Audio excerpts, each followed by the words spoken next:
Hello mga ka-farmers! Welcome back to my channel. For today's video mga ka-farmers ay napaka-importante po ng ating i-share ngayon lalo na po sa ating mga backyard hog raisers na naka-experience ng ganito. Ang nangyayari kasi mga ka-farmers, nakabili ako ng mga biik na 3 days pa nang maiwalay at yung problema mga ka-farmers ay hindi pa pala ito trained para kumain. So, yung owner mga ka-farmers, hindi nila na-train yung mga biik dahil understandable naman dahil first time po nilang mag-iinahin mga ka-farmers.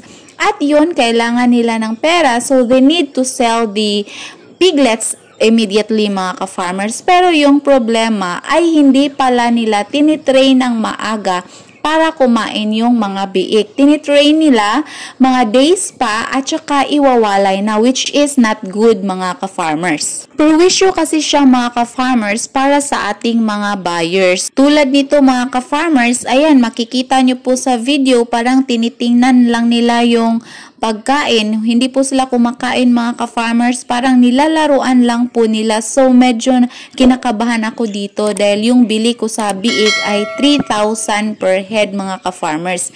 Actually, nagugustuhan ko talaga yung mga biik dahil maganda yung pangatawan nila. At maganda din gawing inahin dahil yung dalawa nito ay mga babae at yung isa ay lalaki. So, yung lalaki, ibebenta ko siya na panglitsunin. Ito lang yung dalawa na babae ang i-retain ko para pang inahin.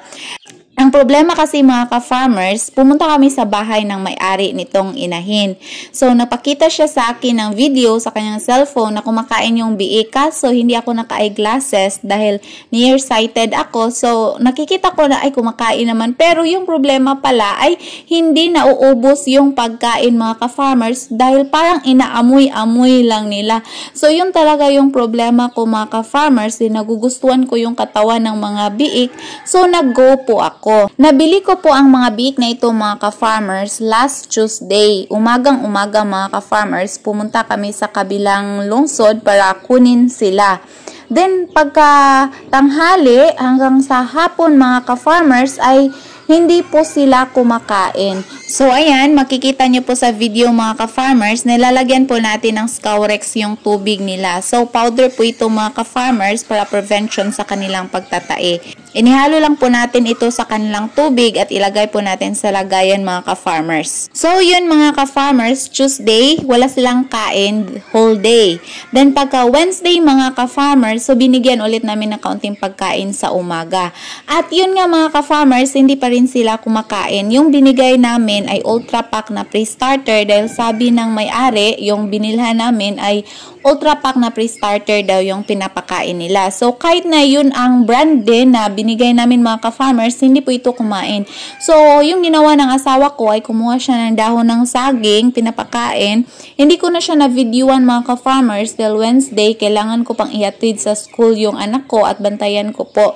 So, hindi na ako nakakuha ng video. So, pagbalik ko mga ka-farmers, nauubos nila yung dahon ng saging, kinakain po nila. So, talagang bothered po ako on that day mga ka-farmers dahil ang palagi ko lang pong iniisip ay paano ko sila i-train para kumain kasi hindi naman pwede na palaging dahon ng saging yung ipapakain ko or yung kangkong mga ka-farmers dahil ano po ba yung nutrients na makukuha at mga biik pa po sila. So, mababansot po talaga sila mga ka-farmers. So, ang ginawa ko po mga ka-farmers dahil Wednesday sa ng umaga kumakain sila ng dahon ng saging, sa tanghali binigyan ko sila ng kaunting pagkain.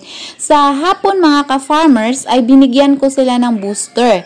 So, doon mga ka-farmers, nakikita ko nga kumakain na po sila ng booster. So, yung ultra pack na booster mga ka-farmers, yung Piggy Bloom, makain po sila ng kaunti. So, talagang happy po talaga ako mga ka-farmers dahil nakikita ko po na kumakain na po yung aking mga alaga. So, kailangan pala mga ka-farmers na pagutuman muna sila para at least mag-crave sila ng pagkain. So, para sa ating mga kapatid na hog raisers na merong experience tulad sa akin mga ka-farmers or para doon sa mga maka-experience pa dahil sa pag-aalaga ng baboy, maka-encounter po tayo ng iba't ibang problema, lalo na po yung ganito mga ka-farmers.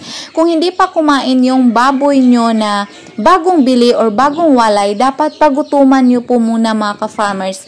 Parang bigyan po muna natin sila ng time dahil parang naninibago pa po sila sa environment nila at parang wala pa siguro silang gana kumain. So pagutuman po muna sila hanggang mag-crave po sila ng pagkain.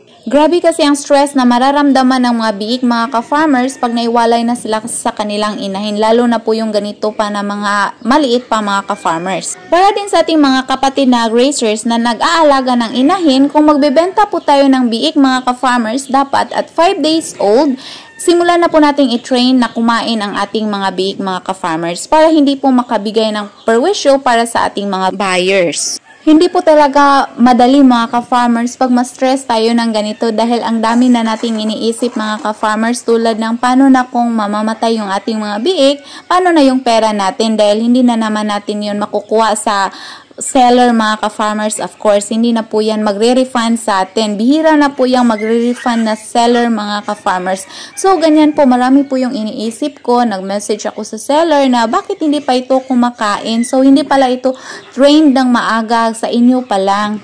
Then sabi lang po ni seller mga ka-farmers, ay kakain lang po yan ma'am after 3 days dahil naninibago pa po yan. So pag masasanay na sila, kakain na po sila. So I am thinking mga ka-farmers, paano na after 3 days? So syempre, ang payat-payat na ng mga biik na ito kung after 3 days, tsaka pa sila kakain. So dapat po talaga mga ka-farmers, aware po tayo sa ganito.